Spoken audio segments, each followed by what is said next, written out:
Et si un seul acte juridique pouvait fissurer 60 années d'équilibre post-colonial? Imaginez la scène, au petit matin, dans un bureau feutré du palais présidentiel à Dakar, une poignée de conseillers, juristes et diplomates se penchent sur un texte déterminant. En quelques signatures, le Sénégal vient de franchir un seuil que peu de démocraties africaines osaient même imaginer. Il suspend, sans compromis, tous ses accords d'extradition avec la France. Ce n'est pas un simple accroc diplomatique. C'est une cassure nette dans l'édifice hérité de la colonisation, une remise en cause frontale de 6 décennies de relations déséquilibrées. La réaction ne se fait pas attendre. En moins de 24 heures, l'Alliance des États du Sahel, forte d'environ 5000 soldats aguerris, salue ce geste comme un précédent pour tout le continent. Pas de menace armée ni de rupture théâtrale, juste une affirmation calme, irrévocable, du principe de réciprocité. Pour la première fois, un État africain stable ose briser la symétrie avec Paris. Le Sénégal, longtemps vu comme le partenaire le plus stable de la France en Afrique de l'Ouest, adresse un message limpide. Le respect mutuel n'est plus une option, mais une exigence absolue. Pourquoi une mesure, en apparence technique, provoque-t-elle un tel séisme? Parce qu'elle attaque l'idée même que la souveraineté africaine doit s'exprimer à géométrie variable, selon les intérêts de Paris. La question s'impose alors. Pourquoi d'autres nations n'emboîteraient-elles pas le pas? Si le Sénégal peut redéfinir ses liens avec la France, tout l'ordre régional vacille. Le risque est colossal, mais l'enjeu l'est davantage. Si d'autres pays suivent, l'architecture ouest-africaine pourrait basculer et le vieux système d'influence s'effondrer d'un seul bloc. Mais si l'élan s'essouffle, la fenêtre de souveraineté pourrait se refermer pour une génération. Pour comprendre l'ampleur de ce bouleversement, il faut revenir au contexte qui l'a rendu possible. Regardons comment, dans l'histoire, de tels gestes ont bouleversé la donne. En 1956, l'Égypte de Nasser nationalise le canal de Suez. Un acte légal, mais qui déclenche une crise mondiale et accélère la fin de la domination coloniale britannique et française dans la région. Aujourd'hui, Dakar opère un geste de cette trempe, mais dans la discrétion du droit. Avant d'analyser la portée de cette rupture, revenons sur les tensions accumulées entre Dakar et Paris. Car ce geste ne tombe pas du ciel. Il s'inscrit dans une série de signaux ignorés et de frustrations croissantes. Depuis plus de 60 années, la France n'a jamais réellement craint que ses anciennes colonies démocratiques d'Afrique de l'Ouest osent lui opposer un refus.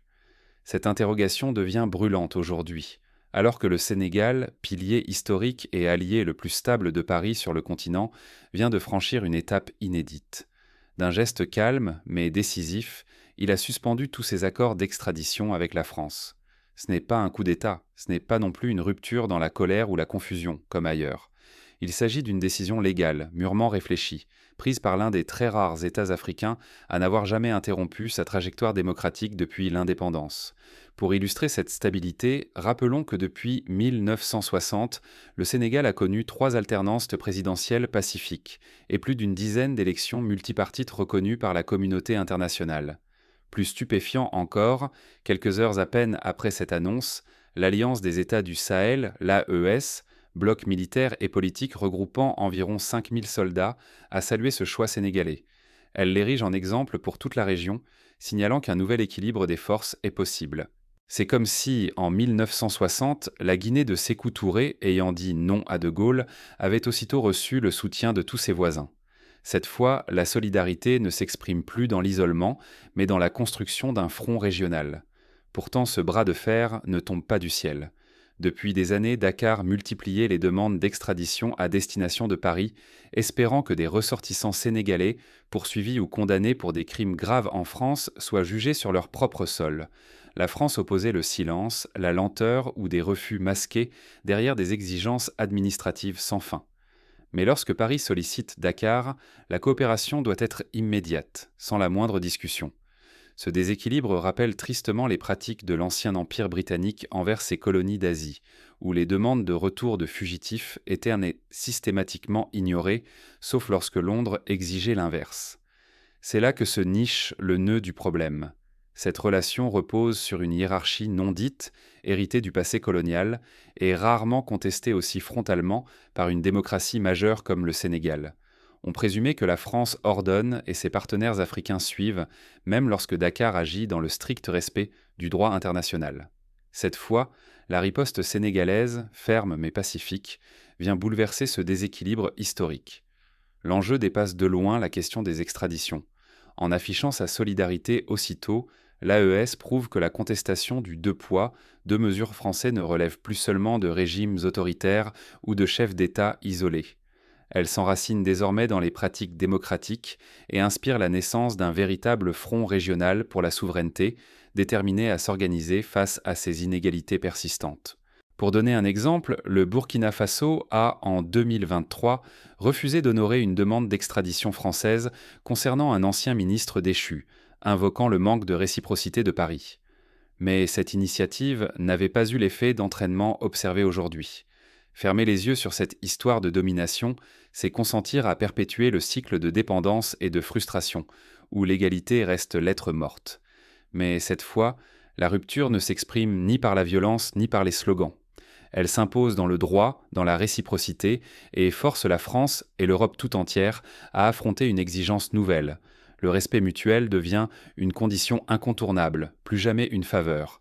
Ce principe de réciprocité, déjà au cœur du droit international entre États européens, trouve ici une application neuve et décisive sur le continent africain. Comment en est-on arrivé à cette confrontation ouverte ?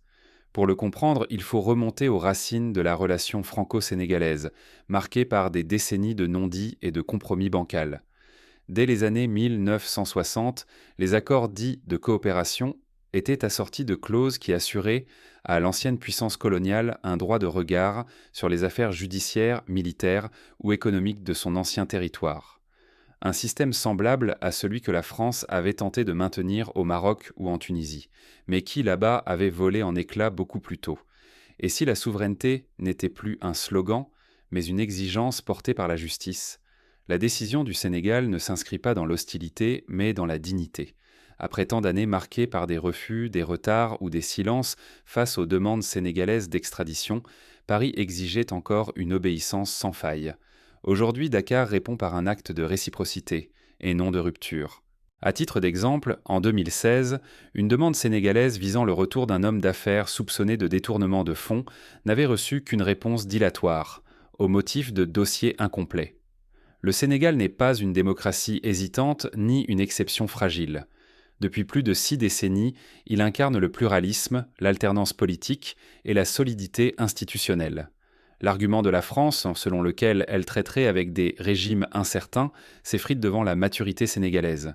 À chaque élection, le peuple confirme sa stabilité et sa capacité à défendre ses institutions. Lors du scrutin présidentiel de 2024, par exemple, l'alternance a été saluée comme exemplaire par les observateurs de l'Union africaine et de l'ONU. Ce qui se joue dépasse le simple contentieux administratif. C'est une déclaration. La justice ne peut être à sens unique. Quand la réciprocité disparaît, la coopération devient une illusion, un vestige d'un système désuet. Cela rappelle le précédent sud-africain des années 90, lorsque Pretoria a suspendu ses accords judiciaires avec Londres pour exiger la parité de traitement, marquant ainsi un tournant dans ses relations internationales. La réaction rapide de l'Alliance des États du Sahel, Burkina Faso, Mali, Niger, en dit long. Il ne s'agit plus d'un geste isolé, mais de l'éveil d'une norme régionale. Chaque État africain réclame désormais le respect et la possibilité de l'imposer. La suspension du Sénégal devient un modèle, un précédent qui inspire ceux que l'ancien ordre maintenait dans la dépendance. C'est un peu comme ce qui s'est produit en Amérique latine dans les années 70, lorsque la Bolivie puis le Pérou ont imposé de nouveaux termes à leurs partenaires occidentaux en matière de ressources naturelles. Pour la France, le danger est réel. Perdre Dakar, c'est risquer l'effondrement d'un équilibre diplomatique précaire en Afrique de l'Ouest. Si Paris cède à la tentation des sanctions, des menaces ou de l'isolement, elle confirmera ses craintes d'un dialogue d'égal à égal. Ce réflexe pourrait précipiter la perte de confiance, accélérer le retrait des partenaires africains et menacer des alliances soigneusement construites depuis plus de 60 années. Il suffit de se souvenir du retrait précipité de la France du Rwanda en 1994 pour mesurer à quel point un basculement peut être rapide et irréversible. Derrière ce bras de fer judiciaire, c'est la possibilité d'un basculement géopolitique qui prend forme. Si le Sénégal parvient à tenir sans payer un prix exorbitant, il incarnera la souveraineté retrouvée. Mais le risque est immense. si Dakar subit de lourdes représailles. Si son économie ou sa diplomatie chancellent sous la pression extérieure, d'autres hésiteront à suivre. Le rêve d'une Afrique maîtresse de ses choix pourrait alors s'éteindre dans la crainte et la prudence. Le souvenir de la Côte d'Ivoire en 2010, sanctionnée et isolée après la crise post-électorale, plane sur les esprits. La véritable question n'est plus pourquoi le Sénégal agit, mais jusqu'où l'onde de choc s'étendra. Cette suspension n'est qu'un point de départ, un test dont l'issue façonnera la souveraineté africaine pour les années à venir. Les discussions en coulisses, à la CEDEAO, à l'Union africaine et même à l'ONU, montrent que les regards se tournent maintenant vers d'autres capitales, Lomé, Accra, Abuja. Bientôt, la réaction de Paris dévoilera si la France peut encore s'adapter à cette nouvelle donne ou si elle s'enfermera dans le réflexe du passé. L'Afrique, elle, retient son souffle. En coulisses, plusieurs chancelleries européennes observent, conscientes qu'une réaction trop brutale pourrait entraîner une vague de solidarité anti-occidentale, comparable à celle qui a suivi la crise du franc CFA en 1994. Le Sénégal peut-il vraiment bouleverser l'équilibre de tout un continent ? La question semble audacieuse, presque provocatrice. Pourtant, le geste de Dakar fait déjà trembler les anciennes certitudes. En rompant avec la France, le Sénégal ne s'isole pas. Il s'inscrit dans une dynamique régionale qui accélère la recomposition des alliances en Afrique de l'Ouest. L'alliance des États du Sahel, autrefois perçue comme le refuge des juntes, devient un bloc politique et sécuritaire crédible. Désormais, même un État stable comme le Sénégal envisage de s'en rapprocher. Ce glissement marque un tournant historique. Une démocratie exemplaire, longtemps pilier de l'ordre post-colonial, choisit d'explorer de nouveaux horizons, de nouveaux partenaires. Pour illustrer cela, on peut citer les discussions entamées à Bamako en mai 2024, où le Sénégal a été invité en tant qu'observateur aux réunions de l'AES. Si le Sénégal franchit le pas, l'AES gagnera bien davantage qu'un simple allié. Elle acquérera une légitimité régionale renforcée, des ressources humaines et économiques essentielles, et surtout une profondeur stratégique inédite. L'arrivée d'un acteur institutionnel majeur comme le Sénégal pourrait transformer l'AES en une alternative solide à la CEDEAO, capable de séduire d'autres États hésitants. On se souvient que l'organisation de l'unité africaine s'est renforcée, dans les années 70, par l'adhésion progressive de démocraties stables comme le Botswana. Face à cette bascule, la CEDEAO et l'Union africaine font face à un défi existentiel.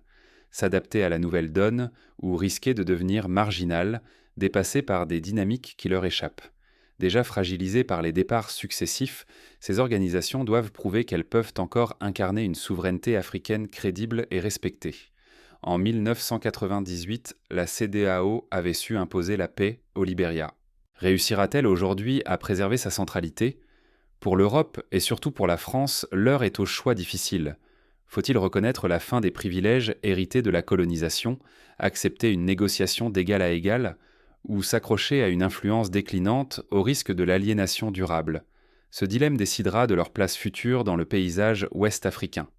L'exemple du Portugal, qui a su réinventer ses liens avec le Mozambique sur la base du respect mutuel, montre qu'un nouveau modèle est possible. Mais l'enjeu dépasse la simple géopolitique. L'Afrique pourra-t-elle bâtir une souveraineté durable sans soutien occidental, sans dépendre des anciennes puissances, ou bien ces nouvelles alliances risquent-elles de fragiliser la région en l'exposant à de nouveaux périls de division et de pression extérieure ? L'expérience de l'ASEAN en Asie du Sud-Est prouve qu'une intégration régionale solide peut permettre de limiter les ingérences, mais nécessite des institutions fortes et une confiance mutuelle durable.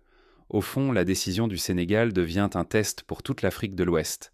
Elle questionne le modèle de coopération régionale, la capacité de chaque État à défendre ses intérêts et la possibilité d'imposer enfin le respect mutuel comme condition non négociable.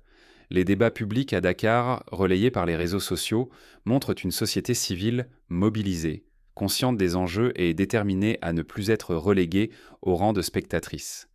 Dans les rues de Dakar, l'avenir ne se décide plus seulement dans les chancelleries. Les regards se tournent vers l'Élysée, mais surtout vers Bamako, Niamey et Ouagadougou. Dans les marchés, les universités, les taxis collectifs, on discute, on analyse, on espère. À Saint-Louis, un professeur d'histoire compare ce moment à la nuit du 4 août en France, où l'ancien ordre féodal fut aboli en une nuit. La souveraineté ne se décrète pas dans le fracas, elle se façonne patiemment, étape après étape. Pour illustrer cette idée, souvenons-nous de la Corée du Sud. qui, dans les années 70, a progressivement affirmé son autonomie économique vis-à-vis du Japon, non dans la rupture, mais dans la construction patiente d'institutions robustes.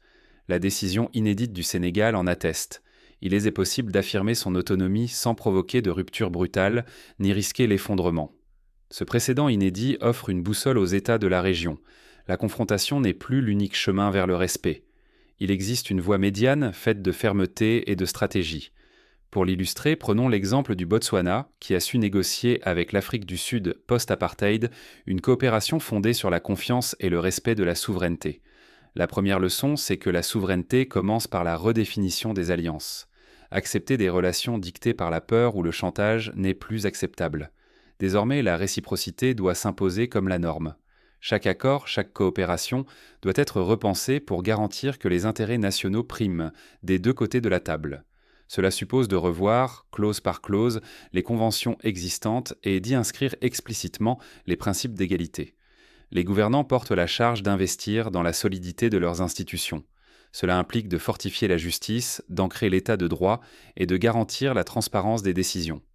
L'indépendance institutionnelle n'est pas un luxe, mais le socle sur lequel repose la crédibilité, à l'intérieur comme à l'extérieur. Plus une institution est intègre et respectée, moins elle subit la pression des puissances étrangères. Le Rwanda, en réformant son système judiciaire au début des années 2000, a démontré qu'une telle transformation est possible et payante à long terme. Mais nul ne s'émancipe seul. La solidarité régionale devient une arme nouvelle. La coopération entre États africains, qu'il s'agisse de l'AES, de la CEDEAO ou de formats émergents, permet de mutualiser les ressources, d'unifier la voix du continent et de montrer que la légitimité se construit désormais au sud du Sahara, non plus à Paris ou à Washington. Cette cohésion régionale donne du poids, protège de l'isolement et rééquilibre les rapports de force.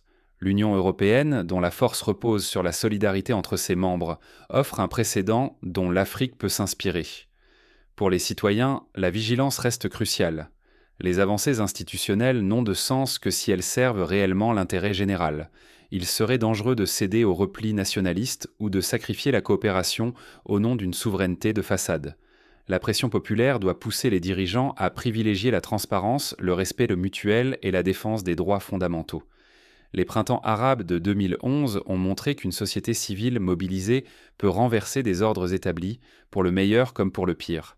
Il faut enfin accepter que la légitimité des États africains ne passe plus par l'approbation de Paris ou de Washington. Désormais, la reconnaissance s'ancre dans la cohésion régionale et la capacité à instaurer des relations d'égal à égal. C'est un changement radical. Être souverain, c'est d'abord répondre aux attentes de sa population et de ses voisins proches. L'exemple du Ghana, devenu un modèle régional en matière de stabilité et de diplomatie équilibrée, le démontre. Mais cette fenêtre historique ne restera pas ouverte éternellement. Si la région ne capitalise pas sur le précédent sénégalais, elle risque de redevenir spectatrice de sa propre histoire, condamnée à subir les décisions des autres et à voir sa souveraineté s'éroder lentement. À la manière de l'Ukraine dans les années 2000, qui a longtemps oscillé entre deux sphères d'influence sans jamais affirmer pleinement sa voix. Reste à savoir si ce moment marquera le début d'une refondation authentique ou s'il ne sera qu'une parenthèse vite oubliée. Les choix à venir seront décisifs. Si le Sénégal inspire une vague de réformes dans les systèmes judiciaires et diplomatiques de la région, l'histoire retiendra 2024 comme le début d'une nouvelle ère. La suite dépendra de la capacité des États à s'unir autour de cette dynamique nouvelle. Ce choix, s'il est assumé collectivement, pourrait transformer le destin du continent. Pour cela, il faudra surmonter les divisions internes, résister aux pressions extérieures et bâtir des institutions inclusives. La question n'était plus qui osera, mais bien, qu'attendons-nous pour réclamer notre place à la table? Ce que le Sénégal vient d'accomplir dépasse le simple geste diplomatique. C'est une invitation à repenser la place de l'Afrique dans l'ordre mondial, à transformer une rupture en véritable renouveau.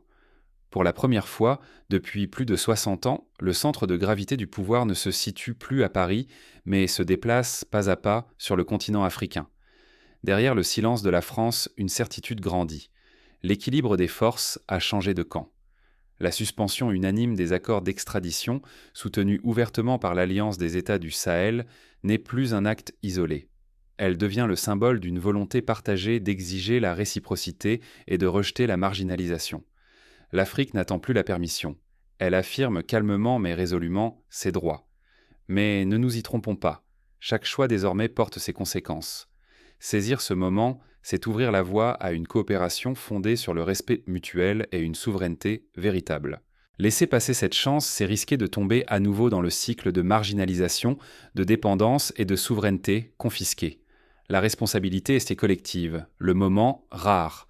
Ce n'est pas un appel à la rupture pour la rupture, c'est une invitation à l'équilibre, à l'audace de rebattre les cartes, à refuser les compromis qui hypothèquent l'avenir.